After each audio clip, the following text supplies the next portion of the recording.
Praise the Lord, hallelujah. आज के evening session में हम सब आपको स्वागत करते हैं। आइए हम अपने स्थानों में खड़े हो जाएं। हम उस परमेश्वर का जिसने हमें अपनी समानता और स्वरूप में रचा है उसकी स्तुति करें, उसको महिमा दें, उसको तारीफ करें। हालेलुया, क्योंकि वो स्तुति के योग्य है, वो आदर और महिमा के योग्य है। आइए हम सब एक सुर से परमेश्वर की तारीफ करें जिसने हमें इसलिए बनाया है कि उसके गुणों का बखान करें। आइए हम सब मिलके गीत गाएंगे। बंदगी तू मेरी, करूं मैं हमदो सन्ना तेरी। बंदगी तू मेरी, करूं मैं हमदो सन्ना तेरी। जिंदगी ये मेरी तेरे लिए ही, हाँ तेरी।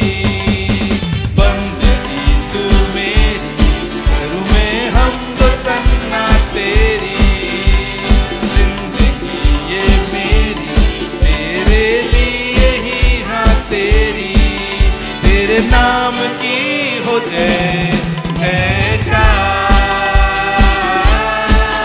यीशु नाम की हो जय जयकार। तेरे नाम की हो जय जयकार, यीशु नाम की हो जय जयकार।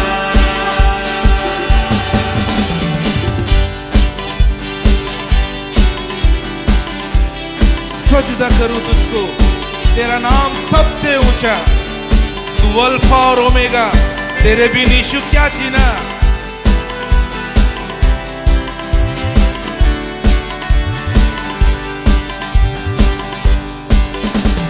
सजदा करूं तुझको, तेरा नाम है सबसे ऊंचा। तू अल्फा और ओमेगा, तेरे बिन यीशु क्या जीना। सजदा करूं तुझको, तेरा नाम है सबसे ऊंचा। तू अल्फा और ओमेगा, तेरे बिन यीशु क्या जीना। तेरे नाम की हो जय जयकार, यीशु नाम की हो जय जयकार। सब लोग तालियों के साथ में। तेरे नाम की हो जय जयकार, उसकी स्तुति करें। यीशु नाम की हो जय जयकार।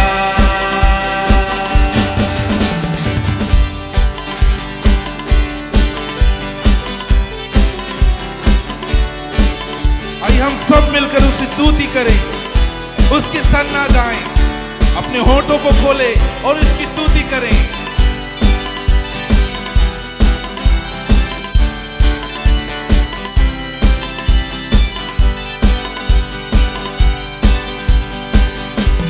गाऊंगा मैं सदा तेरी हमदोसना, होठों से अपनी मैं स्तुति करूं सदा।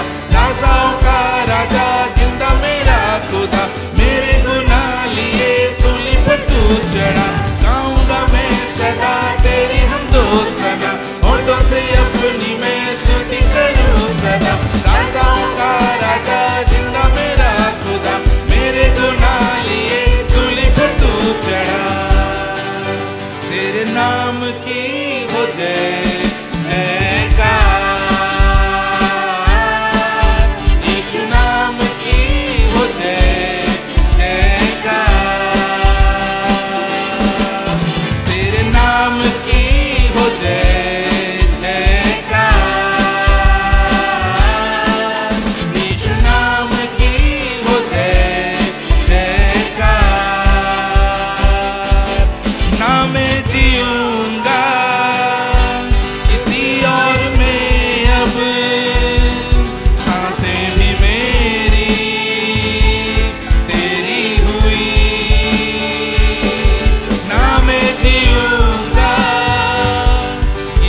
मालूम है कब उसकी जय हो।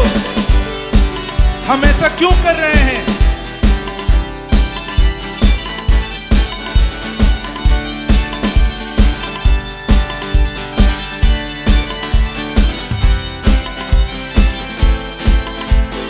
चाहे सब हो या फिर ना हो, चलता रहूंगा तेरे साथ, ये वादा रहा तुझसे खुदा, होऊंगा ना मैं तुझसे जुदा।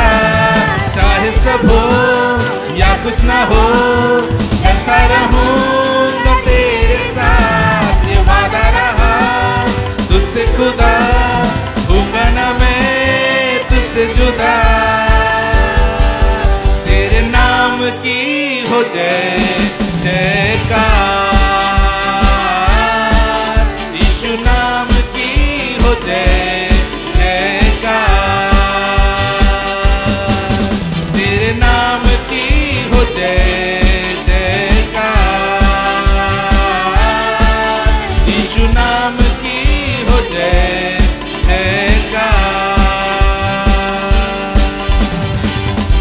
चखा है हमने जब से यीशु को, उसका नशा ही रहे,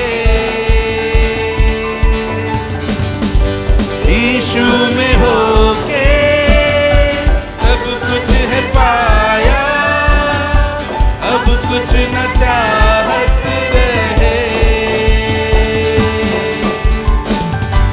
चखा है हमने जब से यीशु को, उसका नशा ही रहे,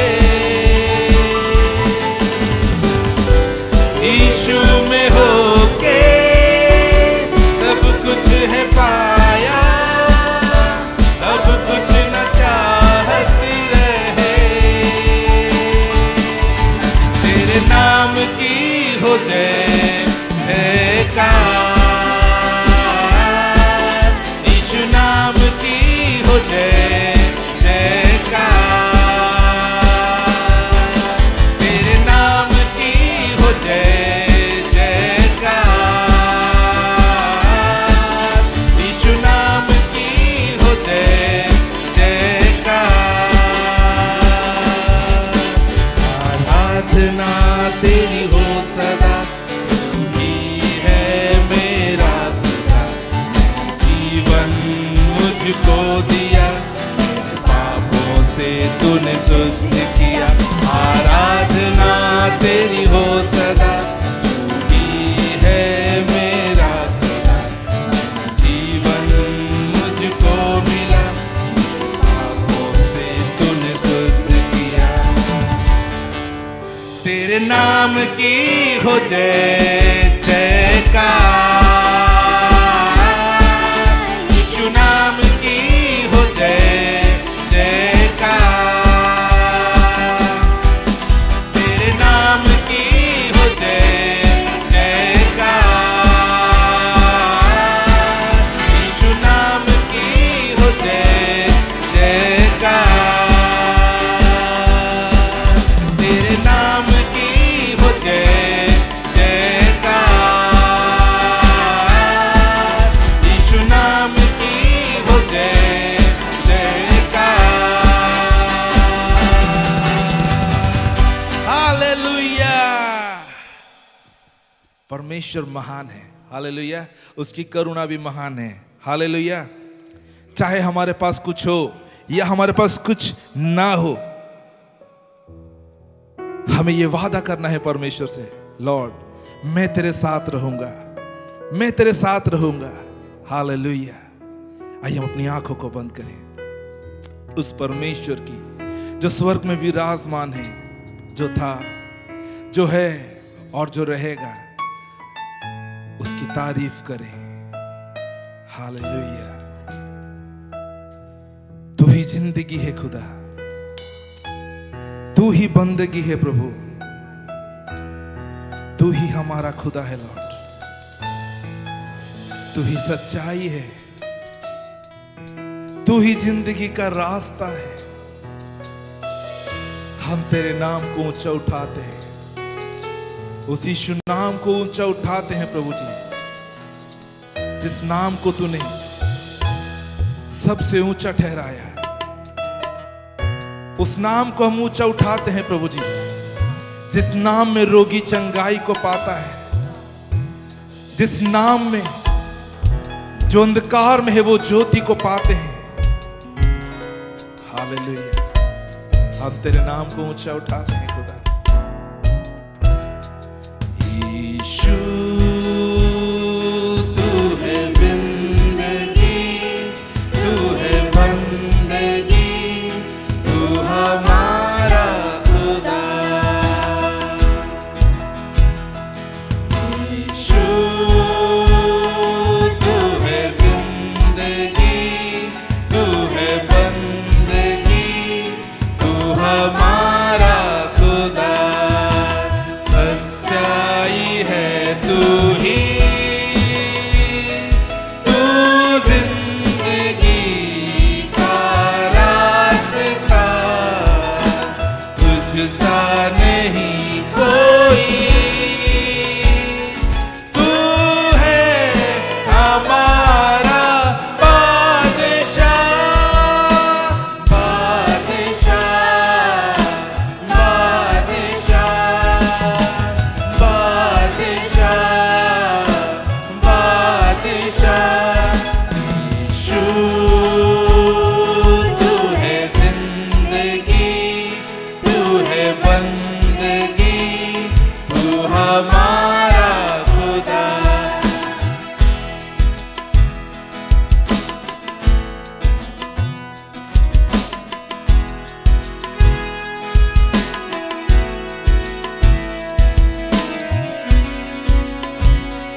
वो करुणा का सागर है, वो महिमा से भरपूर वो राजा है।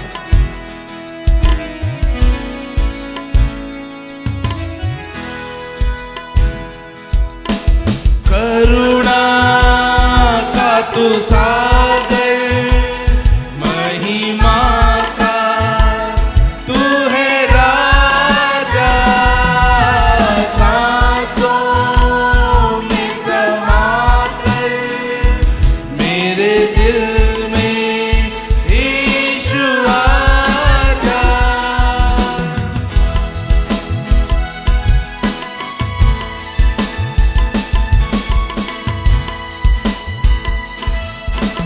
करुणा का तू सागर, महिमा का तू है राजा, सांसों में समाकर मेरे दिल में यीशु आजा। करते हैं अर्पण तुझे ये जिस्म और रूह जान। यीशु तू है जिंदगी, तू है बंदगी, तू हमारा खुदा। यीशु तू है जिंदगी, तू है बंदगी, तू हमारा खुदा।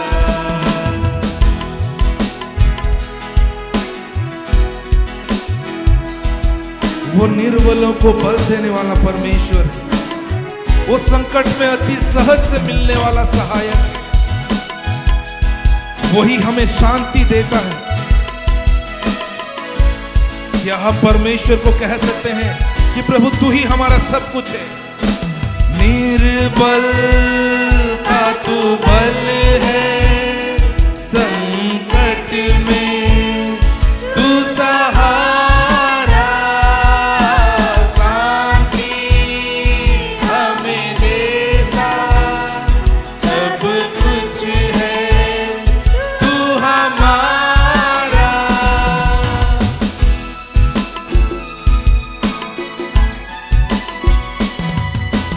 निर्बल का तू बल है, संकट में तू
हमारा राजा है प्रभु जी, और हम तेरी प्रजा है लॉर्ड। हम तेरा धन्यवाद करते हैं प्रभु जी कि हम तेरी प्रजा होने पाए प्रभु जी। हम तेरा धन्यवाद करते हैं खुदा। तू ही आदर और महिमा की योग्य परमेश्वर है प्रभु जी। तेरी पनाह में प्रभु जी हमें सुकून मिलता है प्रभु। तेरी राजा होने की वजह से प्रभु जी हम प्रजा सुकून से रहते हैं प्रभु जी। हम धन्यवाद करते हैं लॉर्ड। खुदा इस वक्त तेरे वचन के करीब आते हैं प्रभु जी। हम हर एक से बातें कर खुदा, ऐसा आपसे प्रार्थना करते हैं। पवित्र आत्मा जब जब प्रभु जी वचन सुनाया जाता है प्रभु जी, उन सारे वचनों को प्रभु जी लोगों के कान में पहुंचा पिता, ऐसा प्रार्थना करते हैं लॉर्ड। हम धन्यवाद करते हैं लॉर्ड। हम सब महिमा आदर आपको देते हैं खुदा। यीशु के नाम में दुआ मांगते हैं, आमीन आमीन।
Praise the Lord, hallelujah.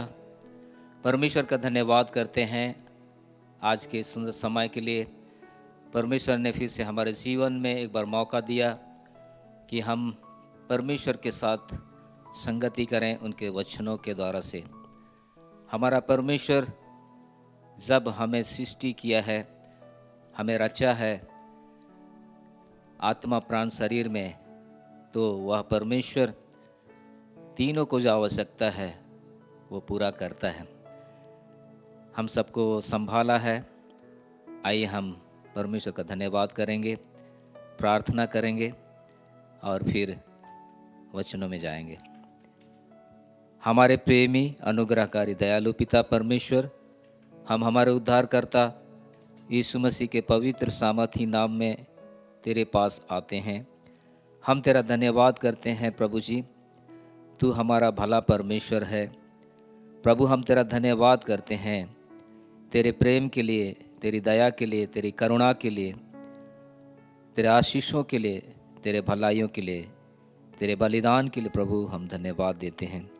प्रभु परमेश्वर हम धन्यवाद देते हैं कि तूने हम सबको संभाला है प्रभु, और फिर से वचन के द्वारा तेरे साथ संगति करने में प्रभु हमारे अगुवाई के अब हम धन्यवाद करते हैं। प्रभु परमेश्वर इस समय प्रार्थना करते हैं प्रत्येक जन से वचन के द्वारा बातचीत कर प्रभु जी, और ना केवल तेरे वचन को लोग सुने लेकिन प्रभु जी उसके अनुसार चलें, इसमें तू ही सहायता कर।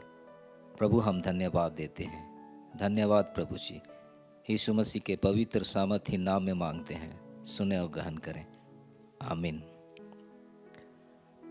हालेलुया। आइए हम लोग परमेश्वर के वचन में से हम मनन करेंगे, सीखेंगे, देखेंगे। परमेश्वर का वचन जब हम लोग मनन करते हैं, सचमुच में परमेश्वर का वचन ही है जो हमें परमेश्वर के साथ में स्थिर करता है। आदि में वचन था, वचन परमेश्वर के साथ था और वही वचन परमेश्वर था। जब हम वचन के साथ संगति करते हैं, इसका अर्थ है कि हम परमेश्वर के साथ संगति करते हैं। जब हम वचन को सुनते हैं, इसका अर्थ है कि हम परमेश्वर की बातों को सुनते हैं। तो आइए आज हम देखेंगे और इन वचनों के द्वारा से हम लोग आशीष को लेंगे। और जब आप परमेश्वर के वचन को सुनते हैं, जब भी सुनते हैं, तो परमेश्वर से आशीषों की आशा रखें। परमेश्वर आपको आशीष देगा, इस आशा में आप रखें। निश्चय परमेश्वर आपसे बात करेगा और आप सुनने पाएंगे और आप आशीष को लेने पाएंगे। आइए हम लोग वचन में से पढ़ेंगे, लूका 16 का 11 और 12। इसलिए जब तुम अधर्म के धन में सच्चे न ठहरे तो सच्चा धन तुम्हें कौन सौंपेगा, और यदि तुम पराये धन में सच्चे न ठहरे तो जो तुम्हारा है उसे तुम्हें कौन देगा। यहाँ पर हम देखते हैं अधर्म का धन और सच्चा धन। फिर और एक विषय देखते हैं, विश्वास योग्यता, सच्चा ठहरना या सच्चा ना ठहरना। हम देखते हैं हम लोग जब अधर्म के धन में सच्चे नहीं ठहरते हैं, विश्वास योग्य नहीं ठहरते हैं, तो वचन कहता है कि सच्चा धन हमें कौन सौंपेगा। और यदि हम पराये धन में सच्चे ना ठहरे तो जो हमारा है उसे हमें कौन देगा। जो हमको मिलना चाहिए वो हमको मिलेगा, लेकिन कब मिलेगा? जब हम पराये धन में सच्चे ठहरेंगे। और अगर हम पराये धन में सच्चे नहीं ठहरते हैं तो जो हमारा है, वास्तव में जो धन हमारा है, वो धन हमको कैसे मिलेगा? कौन देगा? वो नहीं मिलेगा। इसलिए पराये धन में भी हमको विश्वास योग्य ठहरना है, सच्चा ठहरना है। मतलब क्या है? जो संतुष्टि और आनंद हमको विश्वास योग्यता के साथ रहने में मिलता है, वो विश्वास योग्यता के साथ में अगर हम जीवन नहीं बिताते हैं तो वो संतुष्टि और आनंद हम कदापि नहीं प्राप्त करने पाएंगे। हमको सच्चा आनंद और सच्ची संतुष्टि अगर जीवन में प्राप्त करना है परमेश्वर की ओर से, तो हमें विश्वास योग्य बने रहने की आवश्यकता है। परमेश्वर के सेवकों के लिए और परमेश्वर पर जो लोग विश्वास करते हैं उन लोगों के लिए परमेश्वर ये नहीं कहता है धन्य हो तुम सफल सेवक, नहीं कहता है। लेकिन क्या कहता है परमेश्वर? परमेश्वर कहता है धन्य हो तुम विश्वास योग्य सेवक। हमारे जीवन में विश्वास योग्यता एक अहम बात है, विशेष बात है। आइए हम लोग देखेंगे सच्चा धन हमको जब सौंपा जाएगा तो वास्तव में ये सच्चा धन क्या है, जिसे कि हमारा है और हमको मिलना चाहिए, ताकि हम जो सच्चा धन है उसको प्राप्त करें। इस संसार का जो धन है इस संसार तक ही सीमित है, लेकिन परमेश्वर के पास में ऐसा धन है जो हमारे लिए उसने रखा है, हमको देना चाहता है, जिसे हम विश्वास योग्यता के साथ जीवन बिताने पर पा सकते हैं। तो कौन कौन से ऐसे धन हैं? आइए हम लोग कुछ ऐसे धनों को देखेंगे। हम लोग पढ़ेंगे इफिसियों 1 अध्याय 7 और 8 वचन। हमको उसमें उसके लहू के द्वारा छुटकारा अर्थात पापों की क्षमा उसके उस अनुग्रह के धन के अनुसार मिला है, जिससे उसने सारे ज्ञान और समझ सहित हम पर बहुतायत से किया। यहाँ पर हम देखने पाते हैं अनुग्रह का धन के अनुसार मिला है। परमेश्वर के अनुग्रह के धन के अनुसार हमको मिलता है। क्या चीज़ मिलता है? उसके लहू के द्वारा छुटकारा।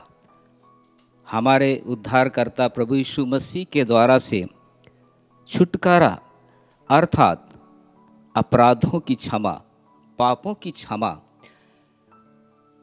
मनुष्य के जीवन में सबसे बड़ा जो आशीष होता है वो क्या है? क्या वो सांसारिक रूप से पैसा बहुत कमाता है तो वो आशीष है क्या? क्या वो संपत्ति बना लेता है कि कई पीढ़ी तक उस संपत्ति में से खाने पाएगा, वो आशीष है क्या? नहीं। संपत्ति तो क्षण भर में वो चला जाएगा, वो क्षण भंगुर है, हो सकता है चला जाएगा, लेकिन परमेश्वर जो हमको आशीष देता है उसके अनुग्रह के धन के अनुसार वो क्या है? यीशु मसीह के लहू के द्वारा छुटकारा, अर्थात अपराधों और पापों की क्षमा, जिसमें क्या होता है? सारे ज्ञान और समझ सहित हम पर बहुतायत से परमेश्वर वो धन को देता है अनुग्रह करके। सारा ज्ञान और समझ, पापों की क्षमा के लिए जो समझ है और जो ज्ञान है वो परमेश्वर हमको अनुग्रह के धन के अनुसार देता है, और ये एक सच्चा धन है। हालेलुया। आगे हम लोग देखेंगे इफिसियों की किताब 1 अध्याय 17 और 18 वचन कि हमारे प्रभु यीशु मसीह का परमेश्वर जो महिमा का पिता है तुम्हें अपनी पहचान में ज्ञान और प्रकाश की आत्मा दे, और तुम्हारे मन की आंखें ज्योतिर्मय हों कि तुम जान लो कि उसकी बुलाहट की आशा क्या है, और पवित्र लोगों में उसकी मिरास की महिमा का धन कैसा है। यहाँ पर हम देखते हैं परमेश्वर की मिरास की महिमा का धन वो क्या है? हमारे प्रभु यीशु मसीह का परमेश्वर जो महिमा का पिता है हमें अपनी पहचान और ज्ञान की प्रकाश की आत्मा देता है, और हमारा मन की जो आँखें हैं ज्योतिर्मय होती हैं। हम बाहरी तरह से हम देखते हैं आँखों को, लेकिन हमारे अंदर में भी है आँख, और वही आँख हम जब जानने लगते हैं कि अंदर की जो आँखें हैं वो किन चीज़ों को देखती हैं, उन चीज़ों को देखती है जहाँ पर परमेश्वर हमको बुलाया है। यहाँ पर कहता है कि तुम जान लो कि उसकी बुलाहट की आशा क्या है। आपको जब परमेश्वर ने बुलाया है, मुझको जब परमेश्वर ने बुलाया है, जगत के बहुत सारे लोगों को परमेश्वर ने बुलाया है, यूँ बोलिए सबों को परमेश्वर ने बुलाया है, तो उसके बुलाहट की आशा क्या है? अर्थात परमेश्वर जब बुलाया है तो ऐसे ही नहीं बुलाया है, उसके पीछे परमेश्वर का एक उद्देश्य है, और वो क्या है? पवित्र लोगों में परमेश्वर की मिरास, अर्थात पवित्र लोग जो इस पृथ्वी के लोगों में से अलग किए हुए लोग हैं, जो पृथ्वी के धरती के इस दुनिया के रीति रिवाज के अनुसार नहीं चलते हैं, लेकिन परमेश्वर के नियमों का पालन करते हैं, परमेश्वर के वचनों पर चलते हैं, उन लोगों में परमेश्वर की मिरास, अर्थात परमेश्वर हमें उत्तराधिकार बनाता है, उसकी महिमा का धन कैसा है। पवित्र लोगों में जो परमेश्वर इस संसार में से चुनकर अलग करता है, उनके साथ में आपको और मुझको अपनी उत्तराधिकार की महिमा, उत्तराधिकार बना देता है, और उसमें वो महिमा देता है। वो धन कैसा है? तो ये हम कैसे जानने पाते हैं? सब हमें ज्ञान और प्रकाश की आत्मा प्राप्त होती है, और प्रभु यीशु मसीह का परमेश्वर अपनी पहचान में वो देता है। अर्थात परमेश्वर की पहचान का अर्थ है कि हम परमेश्वर के विषय में अधिक जानने लगते हैं।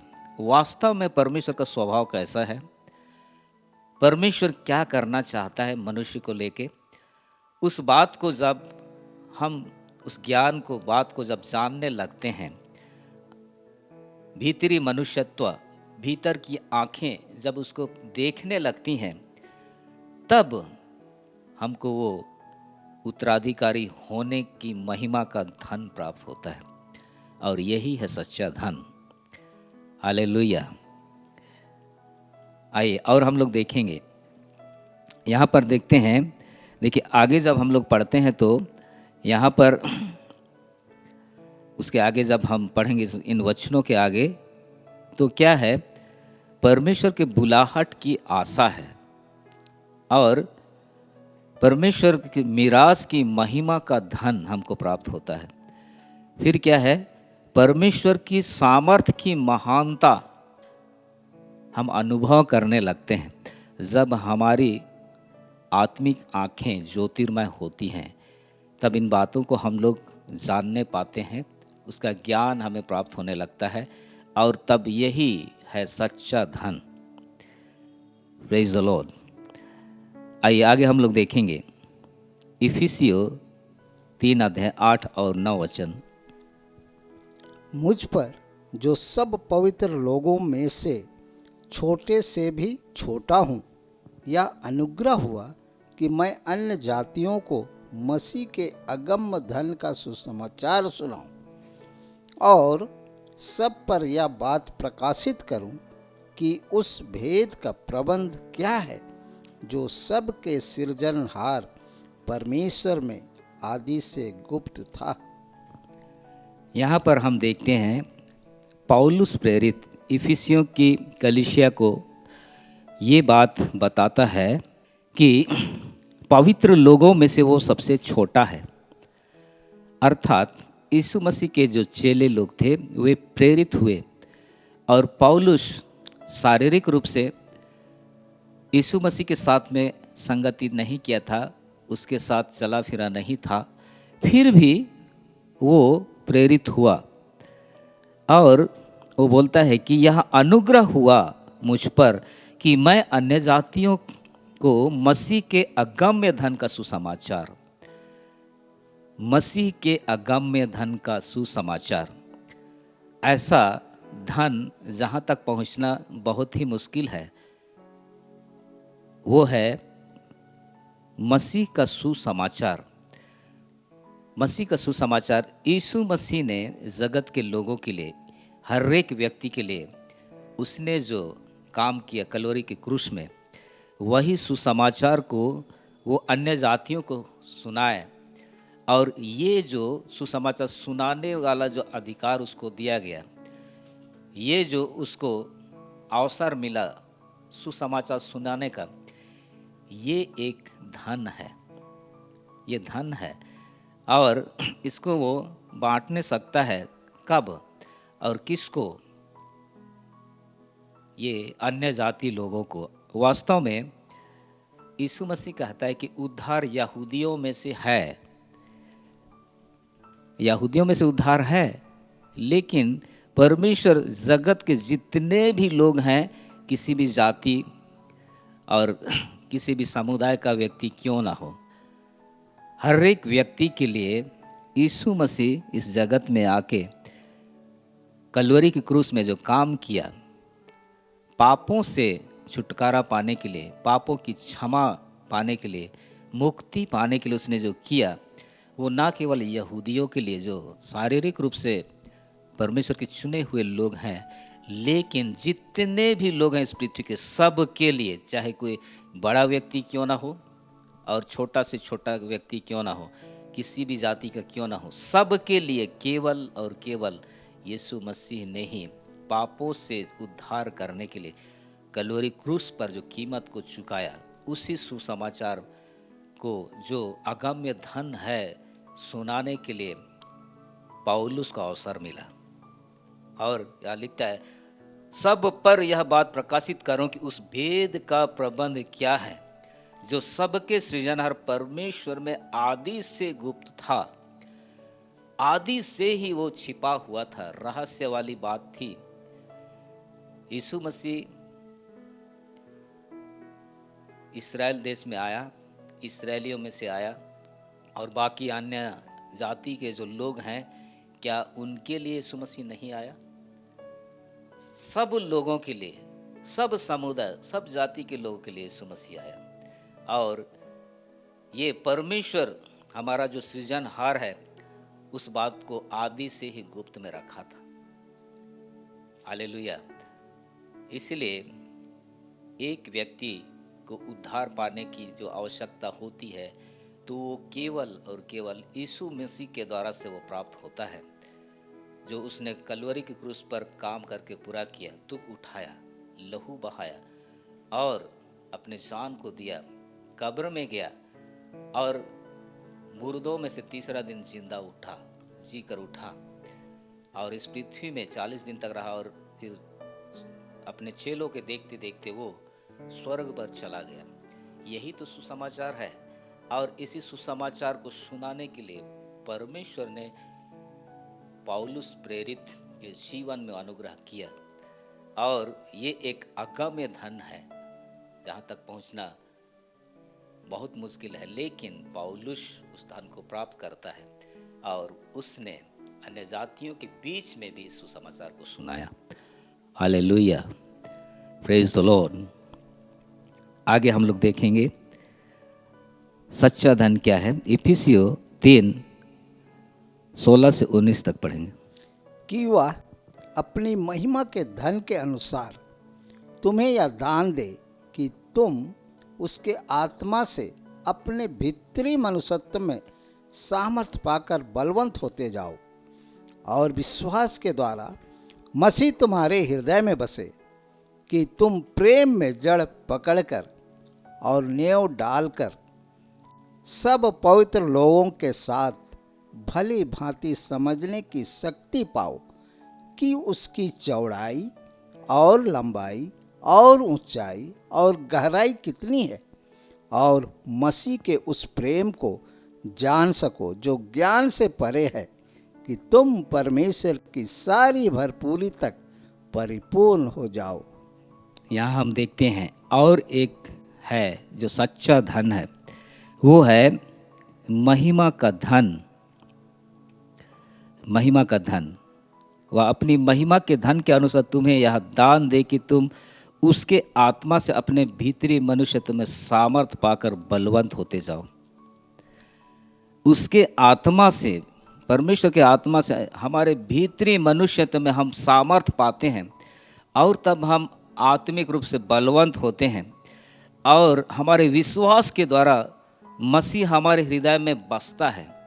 हम जब विश्वास करने लगते हैं, परमेश्वर का आत्मा हमारे भीतरी मनुष्यत्व में काम करता है, जिससे हम सामर्थ पाते हैं और बलवंत होते हैं और हम विश्वास करते हैं। विश्वास के द्वारा से यीशु मसीह हमारे अंदर में बसता है। तब क्या होता है, हम प्रेम में जड़ पकड़कर और नींव डालकर सब पवित्र लोगों के साथ भली भांति समझने की शक्ति पाते हैं। यह अपने कोशिश से नहीं होता है। ये कैसे होता है? परमेश्वर की आत्मा की सहायता से हमारे अंदर में वो विश्वास देता है और विश्वास आत्मा का भी फल है और पवित्र आत्मा का वरदान भी है। हमारे तरफ से फल के रूप में जब विश्वास होता है और परमेश्वर की ओर से पवित्र आत्मा का वरदान के रूप में जब काम करता है, तब हम प्रेम में जड़ पकड़कर नींव डालकर पवित्र लोगों के साथ समझने लगते हैं। समझने की शक्ति हम पाते हैं। क्या चीज़ को? परमेश्वर का जो प्रेम है उसको हम लोग समझने पाते हैं। क्या चीज़ को हम समझने पाते हैं? दुनिया की बहुत सारी चीज़ें समझ सकते हैं, लेकिन यहाँ पर क्या चीज़ को समझने वाली बात बोलता है? परमेश्वर का जो प्रेम है उसको हम समझने पाते हैं और उसकी चौड़ाई और लंबाई और ऊंचाई और गहराई कितनी है, और मसीह के उस प्रेम को हम जानने सकते हैं जो ज्ञान से परे है।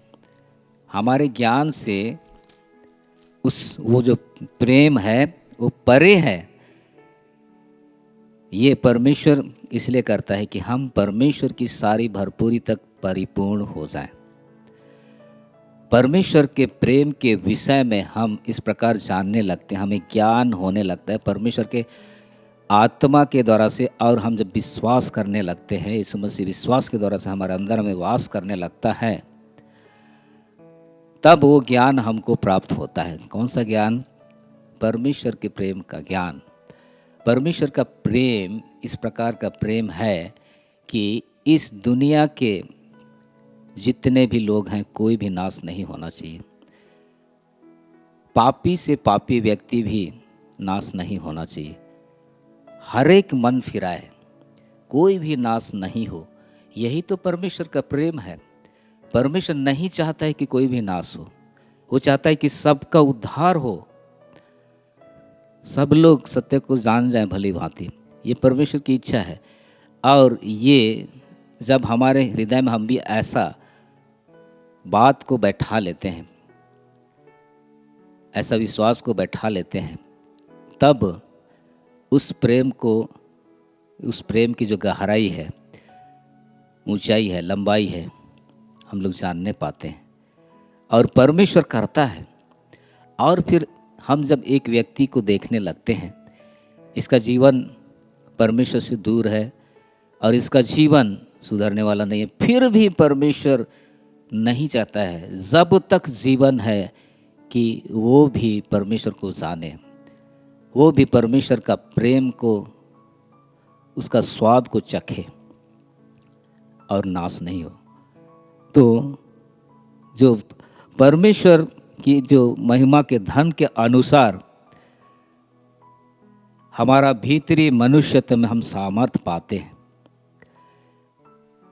ये एक सच्चा धन है। हालेलुया। आइए हम लोग और देखेंगे, रोमियो 2:4 को पढ़ेंगे।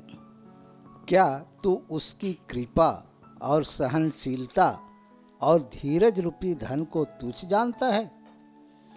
क्या यह नहीं समझता कि परमेश्वर की कृपा तुझे मन फिराव को सिखाती है?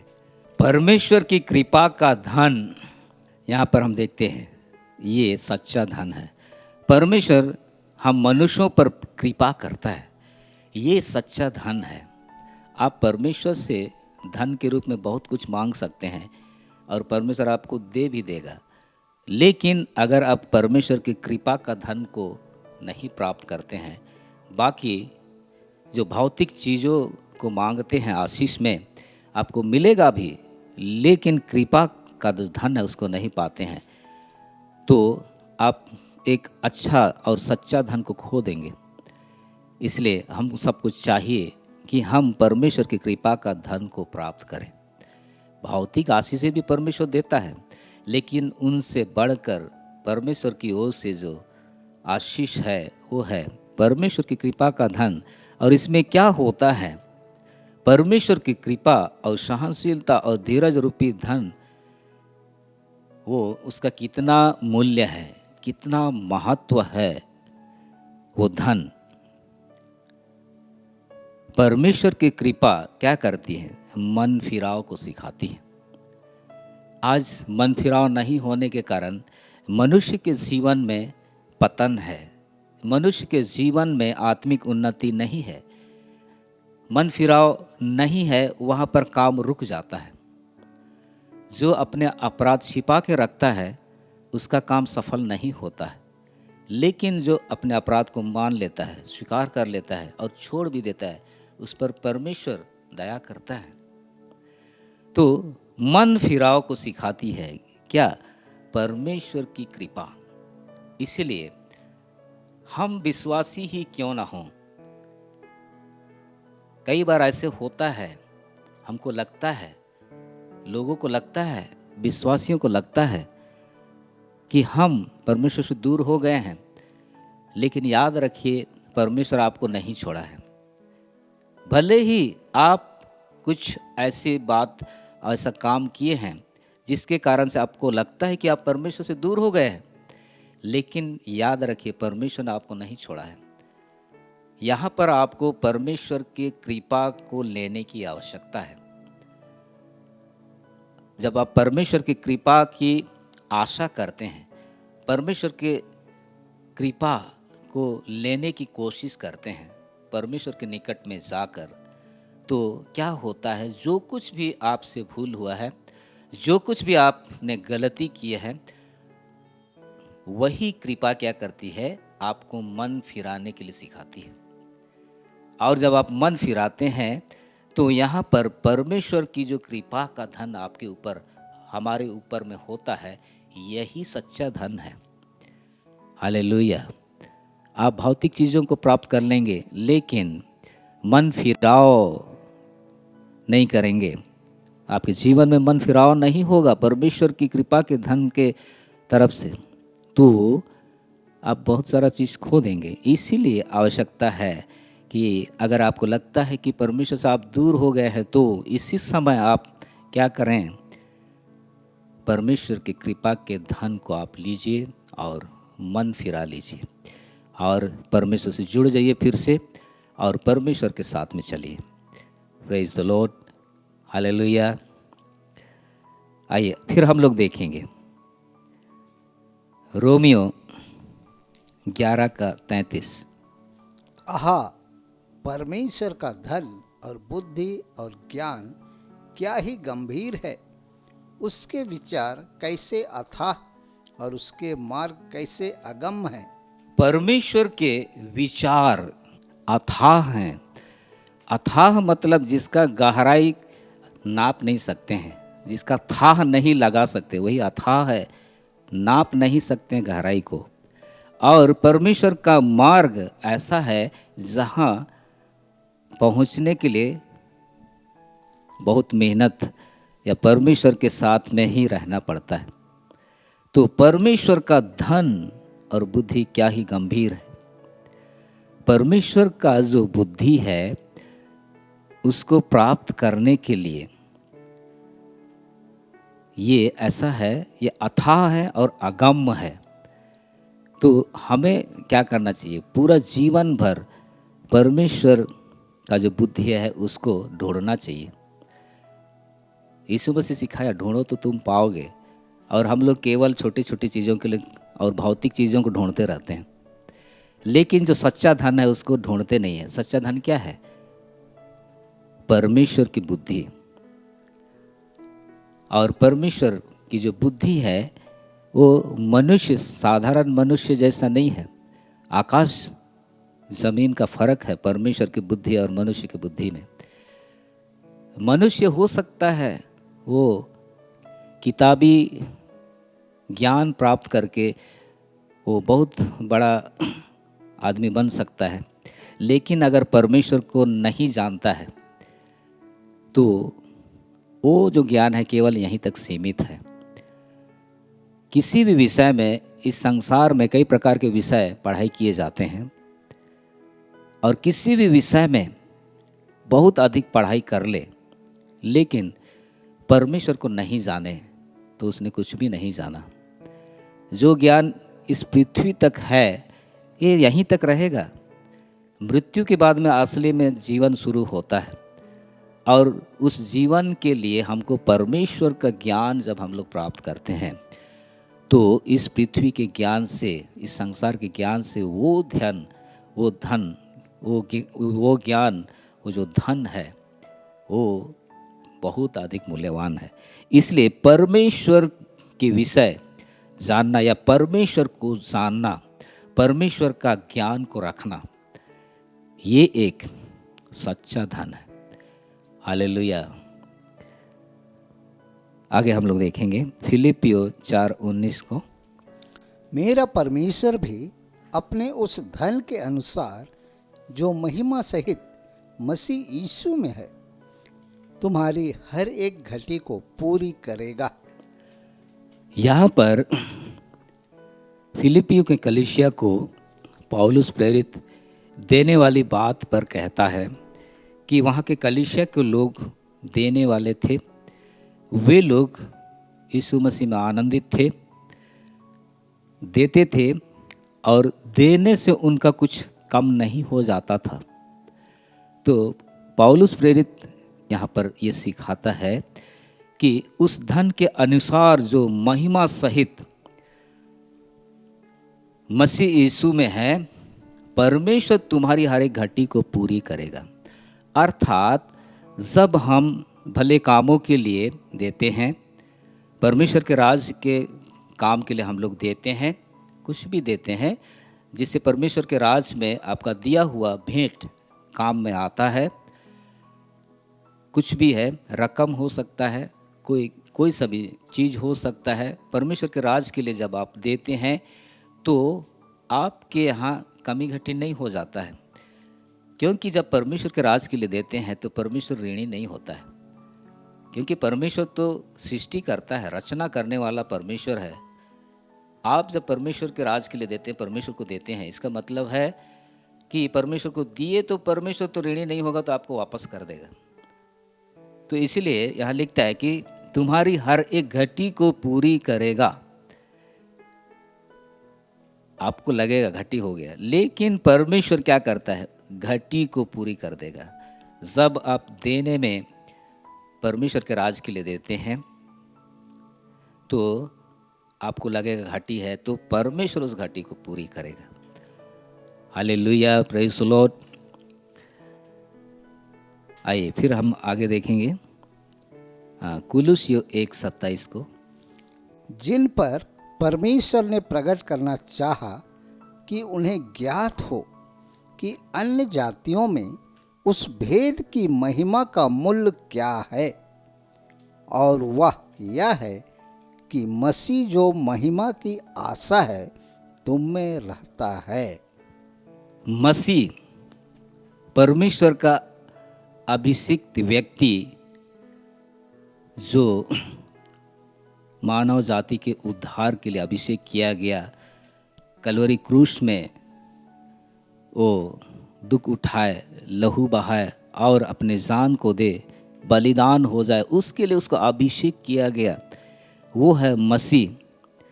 और मसीह मैं पहले बता चुका कि न केवल यहूदियों के लिए लेकिन यहाँ भी अन्य जातियों में उसकी भेद की महिमा का मूल्य, अन्य जातियों में उस छिपी हुई महिमा का धन क्या है, और वो ये है कि मसीह जो महिमा की आशा है तुम में रहता है।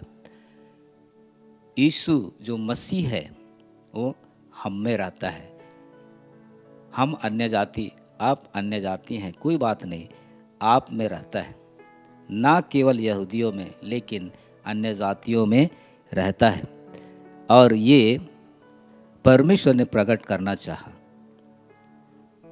कि अन्य जाति लोग जान जाएं, उनको ज्ञात हो जाए कि भेद की महिमा का धन क्या है, छिपी हुई महिमा का धन क्या है। वो ये है कि यीशु मसीह आप में रहता है। हालेलुया। आप सोचते होंगे यहूदी लोग, जो लोग परमेश्वर के लोग हैं, यीशु मसीह के लोग, वे लोग कितने अच्छे हैं, लेकिन आप ये जान जाइए कि आपके लिए भी यीशु मसीह है। यीशु मसीह आप में भी रहता है। हालेलुया। और ये भेद की महिमा का धन है। तो भेद की महिमा का धन आप जान जाइए कि यीशु मसीह आप में रहता है। विश्वास करें और यीशु मसीह आप में रहता है, यही एक सच्चा धन है। आगे हम लोग पढ़ेंगे कुलुस्सियों 2:2 और 3। ताकि उनके मनों में शांति हो और वे प्रेम से आपस में गठे रहें और वे पूरी समझ का सारा धन प्राप्त करें और परमेश्वर पिता के भेद को अर्थात मसीह को पहचान लें, जिसमें बुद्धि और ज्ञान के सारे भंडार छिपे हुए हैं। हाँ, यहाँ पर हम क्या देखते हैं, पूरी समझ का धन। अर्थात अब तक हम लोग पूरा समझ को प्राप्त नहीं किए। सांसारिक ज्ञान, सांसारिक समझ हो सकता है, बहुत सारा समझ हो सकता है, लेकिन परमेश्वर की दृष्टि में जो पूरा समझ का जो धन है, कंप्लीट जो अंडरस्टैंडिंग है, अभी तक हमने प्राप्त नहीं किया। तो परमेश्वर क्या चाहता है, हमारे मनों में शांति हो। परमेश्वर जो शांति हमको देता है, जगत के लोगों को देता है, वो अलग शांति है। इस संसार में कई प्रकार से शांति प्राप्त कर सकते हैं। कमी घटी है, अगर मिल गया तो थोड़ी शांति मिलेगी। जो ज़रूरत का चीज़ है सोचते हैं, नहीं मिल रहा है तो अशांति में है। बीमारी में है तो अशांति में है। लेकिन बीमारी से चंगाई हुए तो शांति हमको मिलेगी। और जो चीज़ हम चाहते थे मिल गई तो थोड़ी शांति है। लेकिन यहाँ क्या कहता है कि वे प्रेम में आपस में गठे रहें और वे पूरी समझ का धन प्राप्त करें और परमेश्वर पिता के भेद को अर्थात मसीह को पहचान लें। परमेश्वर का जो रहस्य है, परमेश्वर की जो छिपी हुई बात, वो क्या है? वो है मसीह, यीशु मसीह। यीशु मसीह जो कलोरी क्रूस पर जगत के लोगों को उद्धार करने के लिए उसने जो बलिदान हुआ, वो वाला यीशु मसीह, वही है परमेश्वर पिता का भेद। और उस यीशु मसीह को, परमेश्वर के भेद को जब हम समझने लगते हैं कि यीशु मसीह इस जगत में क्यों आया, क्यों इस प्रकार का दुख उठाया और लोग उसको मारे, उसने कुछ भी बदले में कुछ किया नहीं, तो यही तो सच्चा प्रेम है।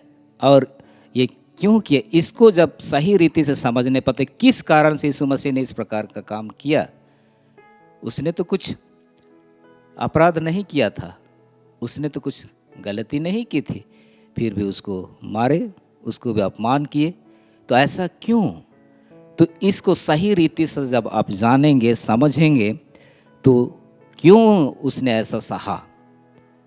ये इसलिए सहा कि आप और हम, आप और मैं पापों से छुटकारा पाए, आप और मैं श्राप से छुटकारा पाए और एक इस प्रकार का जीवन को बिताएं जो परमेश्वर चाहता है। और उसी के लिए कीमत चुकाने के लिए यीशु मसीह ने पाप नहीं किया, फिर भी उसने दंड को सहा। ऐसे देखा जाए तो दंड, जब एक अपराध होता है तो एक ही दंड दिया जाना चाहिए, लेकिन यीशु मसीह को 2 दंड दिया गया। यीशु मसीह को कोड़ों से मारा गया, ये एक दंड है। दूसरा दंड है यीशु मसीह को क्रूस पर चढ़ाया गया। एक दंड के लिए, एक अपराध के लिए एक ही दंड देना चाहिए, लेकिन यीशु मसीह को क्यों कोड़ों से भी मारा गया और उसको क्रूस पर भी चढ़ाया गया? क्यों? ये पहले ही कहा गया था, जब तक ऐसा नहीं करेगा, जिसे परमेश्वर ने अभिषेक किया, जो मसीह है, यीशु जो मसीह है, ऐसा नहीं करेगा तो पूरी जगत के लोगों का उद्धार का काम पूरा नहीं होगा। कोड़ों की मार क्यों उसको मिला? ताकि हम चंगे हो जाएं। क्रूस में का मृत्यु उसको क्यों दिया गया? जगत के सारे लोगों का श्राप को अपने शरीर में लेके क्रूस काट में वो बलिदान हुआ। जो क्रूस पर लटकाया जाता है वो श्रापित होता है, हमारे लिए वो श्रापित बना, ताकि अब्राहम की आशीष यीशु मसीह में हमको मिले। ये है समझ और यही है सच्चा धन। Hallelujah, praise the Lord. आगे हम लोग पढ़ेंगे इब्रानियों 11, 25 और 26। इसलिए कि उससे पाप में थोड़े दिन के सुख भोगने से परमेश्वर के लोगों के साथ दुख भोगना अधिक उत्तम लगा। उसने मसीह के कारण निंदित होने को मिस्र के भंडार से बड़ा धन समझा, क्योंकि उसकी आंखें फल पाने की ओर लगी थीं। यहाँ देखिए मूसा के विषय में लिखा गया है इब्रानियों की किताब में, पाप में थोड़े दिन के सुख भोगने से परमेश्वर के लोगों के साथ दुख भोगना अधिक उत्तम लगा।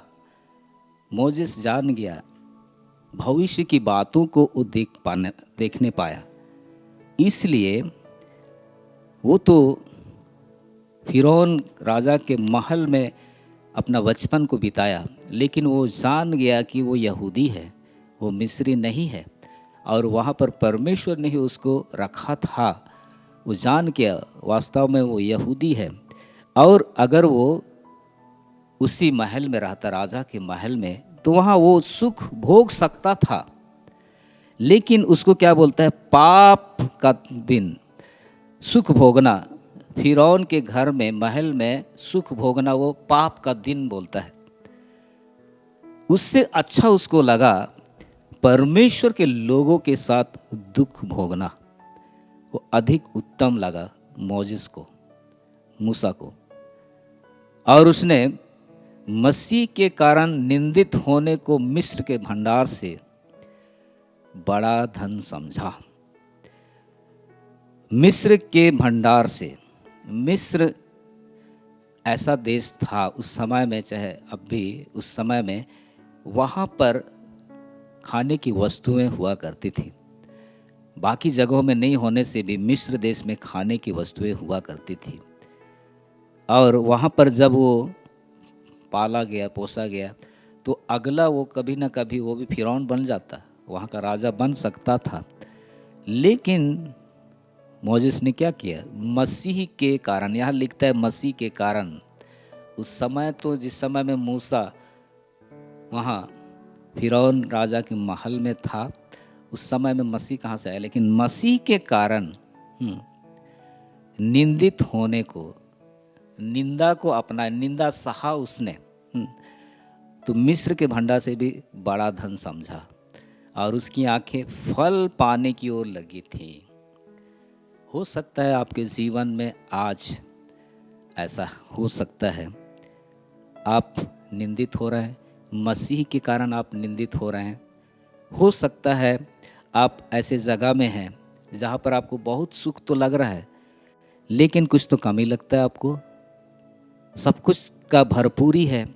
हो सकता है आप बहुत उन्नति कर लिए हैं, हो सकता है आपके बच्चे लोग अच्छा पढ़ाई कर रहे हैं, हो सकता है आपका परिवार बहुत ही वेल सेटल्ड है, फिर भी आपको लगता है कुछ तो कमी है।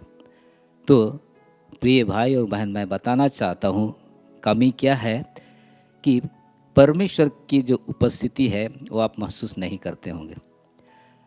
सब कुछ है आपके पास, फिर भी आपको अकेला लगता है। आपके घर में आपकी पत्नी, आपके बच्चे हैं, फिर भी आपको अकेला लगता है। अगर आप परमेश्वर के साथ में संगति करेंगे तो आप उस अकेलापन से छुटकारा पाएंगे। जो दुख आप अगर उठा रहे हैं मसीह के कारण से, जो निंदा आप सह रहे हैं मसीह के कारण से, तो आप सही है, जब तक वहाँ से नहीं निकलते आप सही है, स्थिर रहिए। जिस प्रकार मूसा भी मसीह के कारण निंदा को सहा, क्योंकि वो भविष्य में जो फल उसको मिलना था उसको वो देख चुका था। आपको मसीह के कारण से जब आप निंदा हो रहा है तो आपके लिए फल भविष्य में रखा हुआ है। तो यही तो है बड़ा धन, जब आप मसीह के कारण निंदित होते हैं लेकिन आप स्थिर रहते हैं, मसीह में स्थिर रहते हैं, यही तो है बड़ा धन। Hallelujah, praise the Lord. प्रिय भाई और बहन, आज हम लोगों ने देखा सच्चा धन कौन सौंपेगा हमको, आपको। परमेश्वर हमको देगा जब हम सच्चे धन को जानने पाएंगे, और परमेश्वर हमको धन देने के लिए बहुत ही उत्सुक है, इच्छुक है। इस संसार का धन तो मिलेगा लेकिन यहाँ तक सीमित रहेगा। यीशु मसीह कहता है स्वर्ग में धन इकट्ठा करो, और स्वर्ग में जो धन इकट्ठा होता है यही है जो आज हम लोगों ने देखा। और आप इन धनों को जब इकट्ठा करते हैं तो इनको ना तो चोर सेंध लगेगा और ना तो इस पर कीड़े पड़ेंगे। तो आइए हम इन्हीं धनों को इस जीवन में हम प्राप्त करें जो कि सदा तक ठहरने वाला है। प्रभु आप सबों के इन वचनों के द्वारा बहुत अच्छा आशीष दे। आमीन। आइए हम लोग छोटी प्रार्थना करेंगे। हमारे प्रेमी अनुग्रहकारी दयालु पिता परमेश्वर, हम यीशु मसीह के पवित्र सामर्थी नाम में तेरा धन्यवाद करते हैं, तेरे वचनों के लिए, तेरे लोगों ने तेरे वचन को सुना है प्रभु जी। हर एक जन को तू सच्चा धन का अधिकारी बनाना चाहता है, लेकिन प्रभु जी उसको समझने की आवश्यकता है। आज बहुत से लोगों ने तेरे वचन को सुना है प्रभु और समझने पाए हैं सच्चा धन क्या है। उनके जीवन में काम कर प्रभु जी, उनके सोच विचार को, मन को, इच्छा को बदल दे प्रभु जी। सच्चा धन जो परमेश्वर की दृष्टि में रखा गया है उसको वे लोग प्राप्त करें, जो कि हमेशा तक वो ठहरा रहेगा। प्रभु परमेश्वर, हम धन्यवाद देते हैं इसके लिए प्रभु जी। सबसे पहले हमें प्रभु पराये धन में भी विश्वास योग्य और सच्चा ठहरना है। पराये धन में जो प्रभु जी हमारे पास में हमेशा नहीं रहेगा, उस धन में भी प्रभु विश्वास योग्य और सच्चा ठहरे रहने के लिए प्रत्येक जन की सहायता कर, ताकि प्रभु जी जो सच्चा धन है उनको मिलने पाए। प्रभु हम धन्यवाद देते हैं, निश्चय तूने तेरे लोगों को आशीष किया है, बातचीत किया है। प्रभु हम धन्यवाद देते हैं, यीशु मसीह के पवित्र नाम से प्रार्थना करते हैं, आमीन। प्रभु आप सबको आशीष देवे।